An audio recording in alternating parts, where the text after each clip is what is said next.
That means this is 50. And now what about part B? Find the percentage change in the daily income of the worker from 215 to 216. Income is actually the product of daily working hours and the hourly pay. So this is part B. What do you mean by income? It's the product of hourly pay and working hours. So we simplify the daily income of the worker in 215.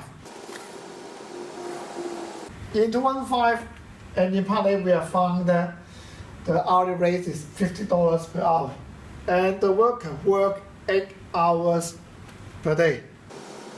8 hours. Therefore the daily income will be $50 times 8 hours, which gives $400. And in 216, the worker works 10 hours per day. Therefore,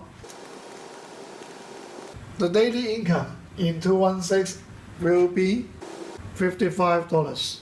The rate has been increased, and he or she worked more, 10 hours. Therefore, the daily income is $550. Now we can find the percentage change in the daily income. Percentage change.